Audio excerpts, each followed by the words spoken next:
सो good evening guys. Social issues का next topic हम start करते हैं आज। All India survey on higher education.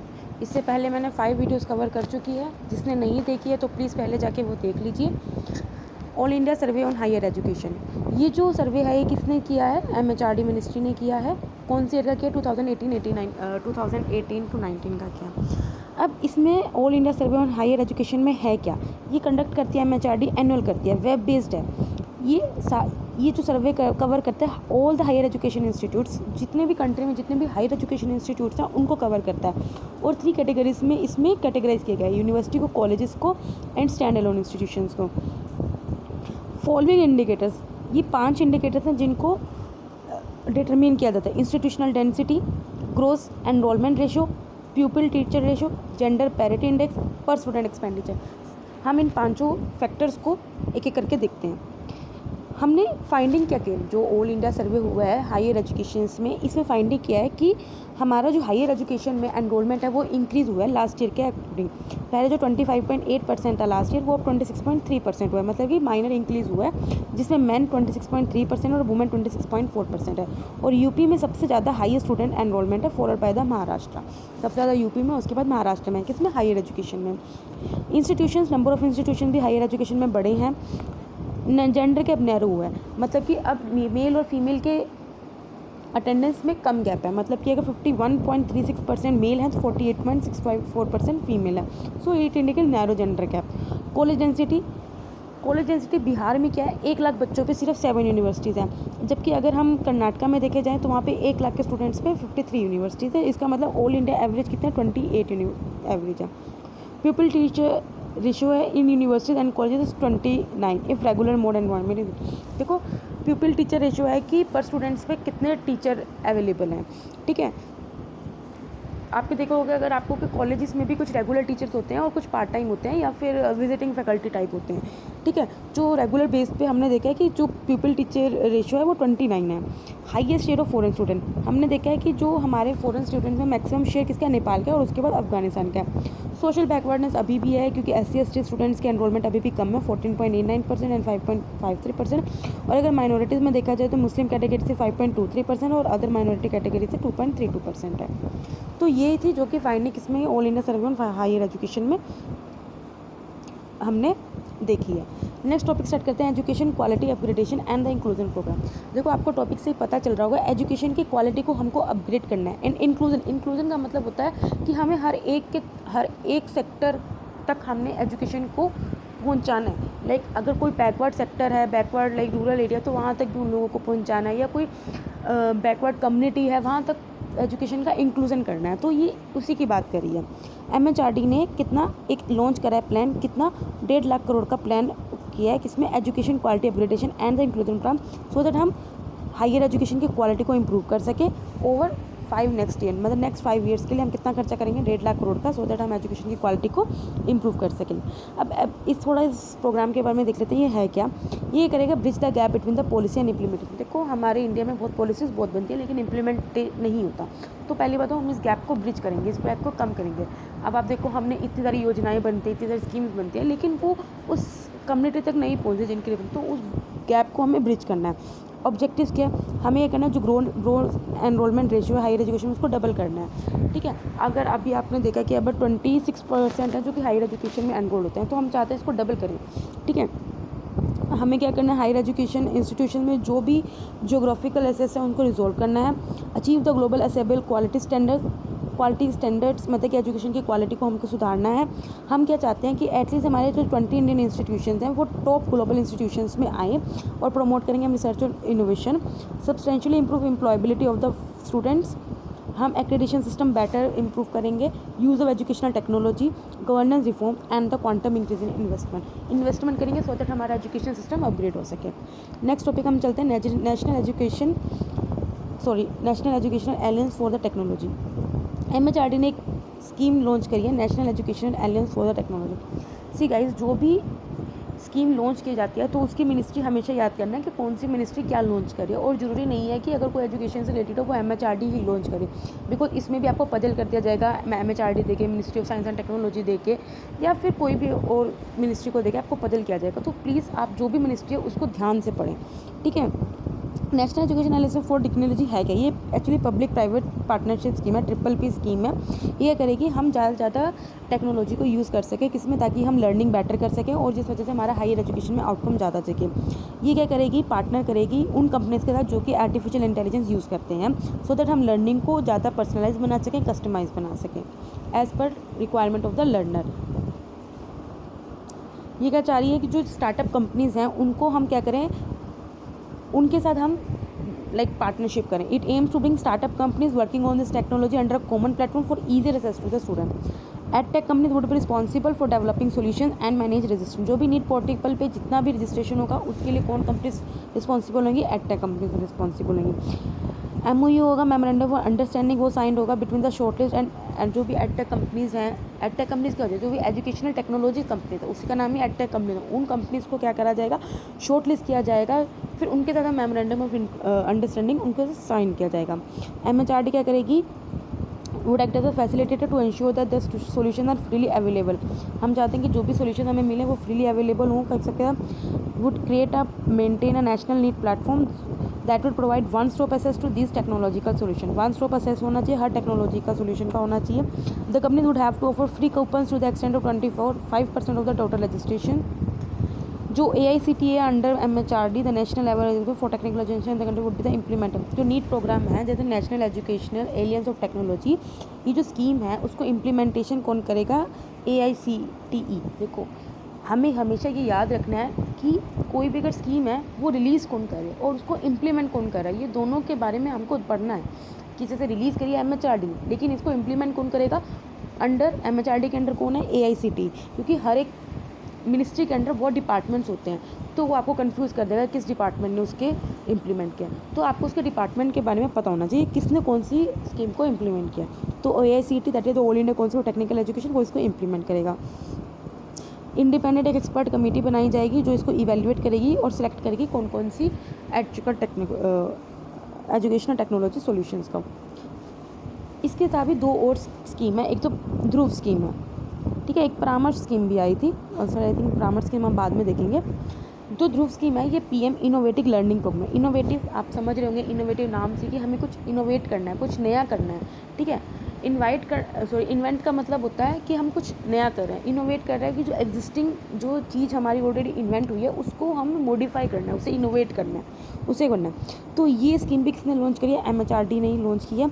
इसके अंडर किया है कि हम स्टूडेंट्स को सिलेक्ट करेंगे और उसको 14 डेज़ का लर्निंग प्रोग्राम, जो भी टैलेंटेड बच्चा है उसको हम 14 दिन का लर्निंग प्रोग्राम में उनको ट्रेनिंग दी जाएंगे, उनको मेंटोर किया जाएगा, नर्चर किया जाएगा, किसके? एक्सपर्ट्स के द्वारा। फिर ये जो प्रोग्राम है इसी को हमने ध्रुव बोला है, और जो भी स्टूडेंट होगा उसको ध्रुव तारा बोलेंगे। इसमें मेनली टू एरियाज़ में कवर करेंगे, साइंस और परफॉर्मिंग आर्ट्स। इसमें 60 स्टूडेंट्स होंगे और 30 फ्रॉम ईच एरिया, मतलब कि 30 साइंस से होंगे तो 30 परफॉर्मिंग आर्ट्स से होंगे। ये स्टूडेंट कौन कौन सी क्लास से हम सेलेक्ट करेंगे? सिर्फ 9 to 12th क्लास की ग्रेड से ही हम सेलेक्ट करेंगे from all the school including government या प्राइवेट, उससे कोई मैटर नहीं करता। 9 से 12वीं क्लास के बच्चों में से हम सेलेक्ट करेंगे। उनमें से हम जो टैलेंटेड बच्चे हैं उनको 14 दिन की प्रोवाइड करेंगे ट्रेनिंग बाय एन एक्सपर्ट। फिर उसके बाद जो बच्चा होगा उसको हम ध्रुव तारा बोलेंगे। फिर अभी तो ये सिर्फ 2 फील्ड्स में हुई है, दैट इज साइंस और परफॉर्मिंग है, लेकिन हम धीरे धीरे उसको एक्सपेंड करेंगे to other field like creative and writing. Next PM scholarship scheme. PM scholarship में क्या हुआ है? PM ने कुछ चेंज करे हैं किसमें? PM स्कॉलरशिप में under the national defence fund. जो पहले PM स्कॉलरशिप स्कीम थी वो क्या करता है कि टेक्निकल और पोस्ट ग्रेजुएट एजुकेशन देता है। कौन सी? टेक्निकल और पोस्ट ग्रेजुएट एजुकेशन देता है। किसको? देखो जो भी हमारे आर्म्ड पर्सनल्स हैं, लाइक जो भी मिलिट्री के, आर्मी के, नेवी के, ये जितने भी पैरामिलिट्री फोर्स के जो शहीद हो जाते हैं उनकी फैमिली के लिए, लाइक उनकी लाइक वाइफ्स हैं या फिर उनके बच्चों को ये करते हैं, उनको टेक्निकल और पोस्ट ग्रेजुएशन एजुकेशन देते हैं। ये इम्प्लीमेंट की जाती है मिनिस्ट्री ऑफ डिफेंस के, उसके अंडर कौन सा department? Department of ex serviceman welfare के द्वारा। Scheme is also being implemented by ministry of home affair and the ministry of railway for the personal of paramilitary forces and the railway protection force respective. देखो इसमें आप थोड़ा मेरी बात सुनिए, जो हमारी 3 वो है जैसे आर्मी, नेवी, एयरफोर्स, ये मिनिस्ट्री ऑफ डिफेंस के अंडर आती हैं। जो हमारी पैरामिलिट्री फोर्स होती हैं वो हमारी मिनिस्ट्री ऑफ होम अफेयर्स के अंडर आती हैं। और जो रेलवे प्रोटेक्शन फोर्स होती है ये हमारी मिनिस्ट्री ऑफ रेलवेज़ के अंडर आती हैं। तो अभी तक इन सब के लिए ये स्कीम थी प्राइम मिनिस्टर स्कॉलरशिप स्कीम। तो इसलिए ये तीनों मिनिस्ट्रीज इसके अंडर थी, ministry of defence, ministry of home affair और मिनिस्ट्री ऑफ रेलवे। लेकिन अब हमने क्या करा है, जो स्टेट के पुलिस के ऑफिशियल्स हैं जो शहीद हो जाते हैं या किल्ड हो जाते हैं ड्यूरिंग द टेरर और नक्सल अटैक्स, उनको भी अब इंक्लूड कर दिया गया है। ठीक है, तो आप समझ में आए, चेंज किया गया मेनली कि जो पुलिस पर्सनल्स हैं उनको भी अब इंक्लूड कर दिया गया। डिफेंस फंड किया था, नेशनल डिफेंस फंड को 1962 में एस्टेब्लिश किया गया था। ये क्या है, सारी वॉलंटरी डोनेशंस को लेता है, कैश में भी या फिर किसी कैश में लेता है या जिस तरह से भी लेता है। It is use for the welfare of the members of the armed forces including paramilitary force and their dependent. ये एडमिनिस्ट्रेट होता है by the executive committee with PM as a chairperson and defence, finance and the home ministry as a member. इसके members कौन कौन होते हैं, देखो defence होगा, फाइनेंस होगा और होम मिनिस्टर होगा। ठीक है, आई होप कि आपको ही समझ में आएगा। नेक्स्ट टॉपिक स्टार्ट करते हैं, institute of eminence. Institute of eminence क्या है कि जो यूनियन गवर्नमेंट है उसने 14 और इंस्टीट्यूट्स को ये स्टेटस दे दिया इंस्टीट्यूट ऑफ एमिनेंस का। और अब हमारे इंडिया में टोटल इंस्टीट्यूट्स कितने हो गए हैं, 20 हो गए हैं। पहले कितने थे, 6 थे, और अब यूनियन गवर्नमेंट ने 14 और इंस्टीट्यूट्स को ये स्टेटस देके टोटल अब हमारी लिस्ट कितनी कर दिया, 20 कर दिया। हमारा एम क्या है, हमारा एम ये है कि हम चाहते हैं कि हमारे जो इंस्टीट्यूट्स हैं वो टॉप 500 की लिस्ट में अगले 10 साल में वो आएँ, और विद रिस्पेक्ट टू टाइम वो टॉप 100 की लिस्ट में आएँ। ऑब्जेक्टिव यही है कि हम वर्ल्ड क्लास टीचिंग प्रोवाइड कर सकें, रिसर्च फैसिलिटीज़ प्रोवाइड कर सकें, इंडियन स्टूडेंट्स को फाइनेंशियली सपोर्ट। जो भी देखो, जो पब्लिक इंस्टीट्यूशंस को हमने स्टेटस दिया है इंस्टीट्यूट ऑफ एमिनेंस का, उसको हम असिस्टेंस देंगे 5 साल के लिए 1000 करोड़ का। लेकिन अगर किसी भी हमने प्राइवेट इंस्टीट्यूशन को अगर हमने इंस्टीट्यूट ऑफ एमिनेंस का स्टेटस दिया, उसको हम कोई भी फाइनेंशियल सपोर्ट नहीं देंगे, सॉरी गाइस, उसको हम कोई भी फाइनेंशियल सपोर्ट नहीं देंगे। तो ये पूछ लेते हैं कि भी असिस्टेंस क्या हम प्राइवेट और पब्लिक को दोनों को देंगे या नहीं देंगे, ये एक ऑप्शन हो सकता है आपके एग्ज़ाम में। इवन मैं आपको एक ऐसा क्वेश्चन दूंगी भी। गाइस आप मुझे बताइए, अगर आपको क्विज़ करना तो मैं क्विज़ भी लाऊंगी आपके लिए, और अगर आप चाहते हो कि डेली करंट अफेयर्स आना तो मैं डेली करंट अफेयर्स भी लाऊंगी।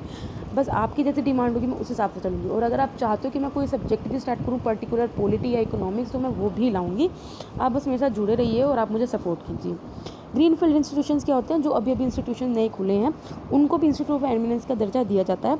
इसमें क्या आएंगे, उसको पहले 3 साल का पीरियड दिया जाएगा ताकि वो एस्टैब्लिश हो और ऑपरेशन हो।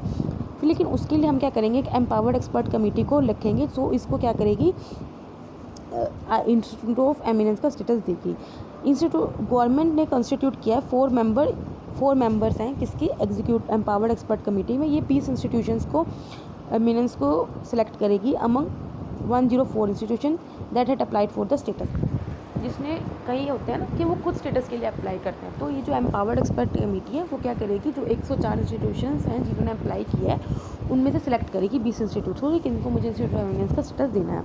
अब फीचर्स क्या है, ग्रेटर ऑटोनॉमी, हम चाहते हैं कि हम फॉरेन स्टूडेंट्स को इसमें ज़्यादा एडमिशन दे सकें, फॉरेन फैकल्टी को रिक्रूट कर सकें, ऑनलाइन कोर्सेज हम ऑफर कर सकें। हम क्या करते हैं कि to enter into academic relation with top 500, हम चाहते हैं कि हम वर्ल्ड रैंकिंग की टॉप 500 में आए। Foreign students free to fix and charges fees from foreign student, flexibility of course structure in term of number and credit hours and many more. ठीक है, ये वैसे एक न्यूज़ हो गई है। अब इससे कुछ रिलेटेड इन्फॉर्मेशन है, पर ये एक अलग न्यूज़ है। अगर आप मंथली मैगजीन में देखोगे तो ये एक अलग से न्यूज़ होती है, लाइक एक परामर्श स्कीम। परामर्श स्कीम क्या है, ये मेनली टीचर्स की ट्रेनिंग परामर्श स्कीम ये MHRD ने ही लॉन्च की है। ठीक है, ये UGC की स्कीम है, यूनिवर्सिटी ग्रांट्स कमीशन की स्कीम है। ये क्या है, इंस्टीट्यूशन को एस्पायर करती है ताकि वो अचीव कर सके नाक का एक्रेडिटेशन। नाक का एक्रेडिटेशन क्या है कि ताकि हम ग्रेडिंग, मतलब कि अगर ना क्या करते हैं, हायर एजुकेशन इंस्टीट्यूशंस को ग्रेडिंग देता है। ठीक है, तो हम चाहते हैं कि हम हायर एजुकेशन इंस्टीट्यूशंस को एम्पावर करें कि यार तुम थोड़ा अच्छा काम करो, स्किल्स बढ़ाओ, क्वालिटी बढ़ाओ, सो दैट नाक आपको अच्छा ग्रेड देगा। ठीक है, हमारा फोकस एरिया किस पे रहेगा, टीचिंग लर्निंग पे, इवैल्यूएशन पे, रिसर्च पे, इनोवेशन पे, इंस्टीट्यूशन वैल्यू पे, प्रैक्टिसेस पे। स्कीम टारगेट करेगी 1000 हायर एजुकेशन इंस्टीट्यूशंस को, उनको मेंटर करेगी, स्पेसिफिक फोकस करेगी क्वालिटी पे in the UGC quality mandate.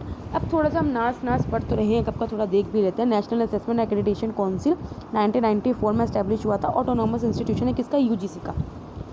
Guys पता होना चाहिए किसका इंस्टीट्यूशन है, UGC का इंस्टीट्यूशन है, 1994 में एस्टैब्लिश हुआ था एज एन ऑटोनॉमस इंस्टीट्यूशन। ठीक है, ये करता है, ये वही करता है, हम functioning of higher education institutions को क्वालिटी एश्योर हो, ये काम करता है।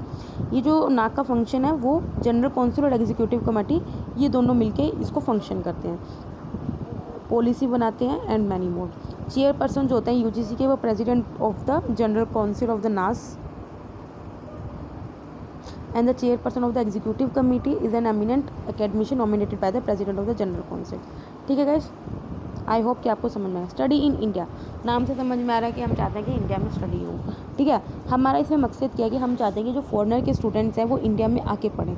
ठीक है, to start Indo SAT exam, इसलिए हम एक इंडो सेट एग्जाम, जैसे हम एंट्रेंस एग्जाम होता है आपका, IIT JEE का एग्जाम होता है, गेट का एग्जाम होता है, UPSC का एग्जाम है, कैट का एग्जाम होता है, GRE का एग्जाम होता है ना, IELTS का एग्ज़ाम होता है। उसी तरह अगर हम इंडिया में आके जिसने पढ़ना है उसके लिए हम इंडो सेट एग्ज़ाम स्टार्ट करेंगे, ताकि जो एशिया या अफ्रीका से जो भी बच्चे चाहते हैं कि हम इंडिया में पढ़े वो इंडिया में एडमिशन ले सकें। स्टडी इन इंडिया में क्या है कि हम टारगेट करेंगे फॉरेन स्टूडेंट्स को।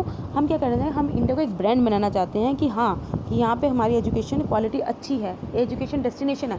जैसे लोग GRE बनाते हैं, IELTS कनाडा के लिए बनाते हैं, तो उन्होंने ब्रांड बना रखा है। उसी तरह हम भी चाहते हैं कि हम इंडिया को एक ब्रांड बनाएं एजुकेशन के मामले में। प्रोग्राम फोकस करेगा इंटरनेशनल स्टूडेंट्स को अट्रैक्ट करेगा 30+ कंट्रीज से along south east Asia, middle east and Africa. हमारा ऑब्जेक्टिव क्या है, हम इम्प्रूव कर सके सॉफ्ट पावर ऑफ इंडिया। ठीक है, हम क्या कर सके, इंटरनेशनल स्टूडेंट्स को नंबर में बढ़ा सकें। हम क्या कर सके, तो double India market share of global education export. हम चाहते हैं increase in contribution of international student in form of direct spend, indirect spend पे बोल रहे हैं। हम क्या कहते हैं कि हमारी इंप्रूवमेंट ऑफ क्वालिटी एजुकेशन में, ग्लोबल रैंकिंग में हमारा इंप्रूवमेंट, और to reduce export import balance, मतलब कि एक्सपोर्ट इम्पोर्ट बैलेंस कम हो। मतलब कि हमने देखा है कि हमारे इंडिया से बाहर बच्चे ज़्यादा जाते हैं पढ़ने में एज़ कम्पेयर टू इंडिया में कम आते हैं। तो हम चाहते हैं ये थोड़ा बैलेंस हो जाए कि हम जितने जा रहे हैं तो उस क्वालिटी में आए भी, मतलब कि हमारा इंडिया कुछ ब्रांड बने।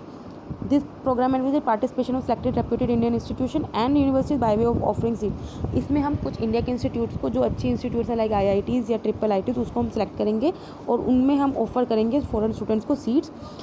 कुछ फ़ी वेवर भी देंगे हम फॉरेन स्टूडेंट्स को इस स्कीम में। ये जॉइंट इनिशिएटिव है किस चीज़ का, MHRD का, ministry of external affairs, ministry of home affair and ministry of commerce and industry. Right, अगर आप दिमाग लगाओ इसमें चार मिनिस्ट्रीज़ कवर हैं। अब हम चार यही क्यों मिनिस्ट्री कवर हैं, तो देखो पढ़ाई से रिलेटेड तो MHRD आएगा। अब क्योंकि फ़ॉरेन स्टूडेंट फ़ॉरेन से काम हो रहा है तो मिनिस्ट्री ऑफ एक्सटर्नल अफेयर्स का भी काम आएगा। अब मिनिस्ट्री ऑफ होम अफेयर्स का काम क्यों आएगा, ताकि बाहर के बच्चे इंडिया में आएंगे तो हम एक बैलेंस, क्योंकि मिनिस्ट्री ऑफ होम अफेयर्स सबको दिखता है। Ministry of commerce and industry, क्योंकि अब फ़ी वेवर है, वहाँ फ़ीस का काम मिल गया, कुछ बाहर से कैपिटल आएगा, तो इसमें ministry of commerce and industry का काम हो गया। इसलिए ये 4 इंडस्ट्रीज में कवर हुई हैं, सॉरी मिनिस्ट्रीज। आई होप आपको ये सब समझ में आएगा। जो एडसिल इंडिया लिमिटेड है, मिनी रत्ना कैटेगरी की सेंट्रल पब्लिक सेक्टर एंटरप्राइज है, वो इम्प्लीमेंटिंग एजेंसी है, एडमिनिस्ट्रेटिव एजेंसी। देखा, मैंने आपको बोला था इम्प्लीमेंटिंग एजेंसी याद रखना है। ठीक है, तो आपको रखना है। ठीक है, जैसे नीट प्रोग्राम में हमने पढ़ा तो उसमें AICTE इम्प्लीमेंट एजेंसी है। इसमें कौन है, एडसिल इंडिया लिमिटेड है, वो हम मीट करते हैं। ठीक है, एक हम इसमें सेंट्रल एडमिशन वेब पोर्टल भी बनाएंगे जो कि एक सिंगल विंडो की तरह काम करेगा for admission of the foreign student. So guys, आज की लास्ट न्यूज़ देख लेते हैं। QS India university ranking, second edition of QS university India ranking release हो चुकी है। देखो, QS इंडिया यूनिवर्सिटी रैंकिंग मतलब इंडिया की, वर्ल्ड की अलग होती है। QS यूनिवर्सिटी रैंकिंग एशिया की अलग होती है। तो आप ज़रा इसमें हमेशा ध्यान रखना। अगर आपसे रैंक पूछ ले कि यार हमारा क्या रैंक आया और आपने इंडिया की जगह वर्ल्ड वाला रख दिया या वर्ल्ड की जगह इंडिया रख दिया, तो ये गलत हो जाएगा। तो आपको थोड़ा ध्यान से देखना है। हमने देखा कि जो IITs हैं उन्होंने डोमिनेट किया लिस्ट में, स्पेशली 7 IITs ने। IIT बॉम्बे ने अभी भी फॉलो किया by IISc for the second consecutive year. Ranking public private higher education सबको दी जाती है, डीम्ड सबको दिया जाता है। 8 इंडिकेटर्स को हम इसमें इंक्लूड करते हैं, like academic reputation, employer reputation, faculty to student ratio, proportion of start with PhD, papers per faculty, citation per paper, the proportion of international students, proportion of international faculty। नहीं समझ में बता देते हैं, कोई ना। एकेडमिक रेपुटेशन मतलब कि एकेडमिक की क्या रेपुटेशन है। ठीक है, एम्प्लॉयर की वहाँ रेपुटेशन के मतलब कितने एम्प्लॉयज़ हैं वहाँ पे। फैकल्टी स्टूडेंट रेशियो है, मतलब कि पता चले स्टूडेंट 1 लाख है और उसके लिए फैकल्टी 100 है तो वो कर लेते हैं ना, मतलब उनकी रेशियो मेंटेन होनी चाहिए। अब proportion of staff with PhD के लिए उस पर स्टाफ कितना होता है। पेपर्स पर फैकल्टी, कुछ रिसर्च पेपर होते हैं कि एक फैकल्टी ने कितना रिसर्च पेपर पब्लिश किए हैं। साइटेशंस पर पेपर, हर पेपर पे कुछ साइटेशंस होते हैं। सीन की, कितने बच्चों ने उसको सीन किया है या किस बच्चों ने उसको यूज़ किया, वो होता है। प्रोपोर्शनल ऑफ इंटरनेशनल, कितने उस इंस्टीट्यूशन में इंटरनेशनल स्टूडेंट पढ़ते हैं, कितना वहाँ पे इंटरनेशनल फैकल्टी टीच कर रही है, तो ये सब इसमें होता है। QS world university ranking Asia की जो 2020 में आए थे उसमें 96 इंस्टीट्यूशंस को रैंक किया गया है। एक सेकेंड, जो 2020 की जो QS world university ranking Asia की हुई थी उसमें हमारी टॉप 550 में 96 इंडियन इंस्टीट्यूशंस आए हैं, और जबकि टॉप 100 में हमारे 31 आए हैं। लेकिन हमारे टॉप 30 में इंडिया का कोई भी इंस्टीट्यूशन अभी यूनिवर्सिटी नहीं है। किसमें? सिर्फ एशिया में। अभी हमने वर्ल्ड यूनिवर्सिटी की बात ही नहीं करी है, अभी हमने सिर्फ एशिया में बात करी है। एक सिर्फ चाइना है जिसके इज़ मोर रिप्रेजेंटेड दैन ना इंडिया।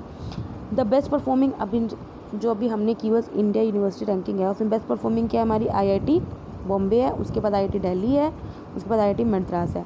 IIT बॉम्बे ने एक प्लेस अपना ड्रॉप किया था, 34th प्लेस पे आया। IIT दिल्ली 43rd प्लेस पे आया। IIT मद्रास 50th प्लेस पे आया। QS यूनिवर्सिटी रैंकिंग है क्या? ये यूनिवर्सिटी रैंक करती है पब्लिकेशन, ये किसके द्वारा किया जाता है? क्वार्टरली सिमिनर, थोड़ा स्पेलिंग आप देख लेना, इसलिए इसको QS बोलते हैं। ब्रिटिश कंपनी है, स्पेशलाइजेशन इन एजुकेशन है। ये global overall and subject ranking alongside 5 independent regional tables subject ranking देती है, और 5 independent regional table, Asia, Latin America, emerging Europe, central Asia, Arab region और ब्रिक्स। ब्रिक्स पता ही होगा, नहीं पता तो हम आपको बता देंगे, कोई बात नहीं। Brazil, Russia, India, China, south Africa, 5 institute है। इस ब्रिक्स का इंटरनेशनल रिलेशंस पढ़ेंगे तो इसमें सबका वो रहेगा। रिलेटेड न्यूज़ क्या है? Times higher educational world university ranking, ये अलग से न्यूज़ है। अगर आप मंथली मैगजीन में देखोगे तो ये अलग से न्यूज़ है। Times higher education world university ranking 2020, इसमें क्या है? IISc बेंगलोर और IIT रेपड ने द्वारा फर्स्ट रैंक लिया है this year, continue to the best Indian institute in the ranking since 2014 से इन दोनों का रैंक फर्स्ट आ रहा है और बेस्ट इंडियन इंस्टीट्यूट कहा जा रहा है। Both the universities have been ranked among the top 350 universities of the world. So guys, third part आज कंप्लीट हो गया है। कल मैं आपका फोर्थ पार्ट शुरू करूँगी और कोशिश भी करूँगी कंप्लीट करूँगी। So guys, bye bye, good night. Share करना, सब्सक्राइब करना, कुछ डाउट हो तो कमेंट करना। Thank you guys.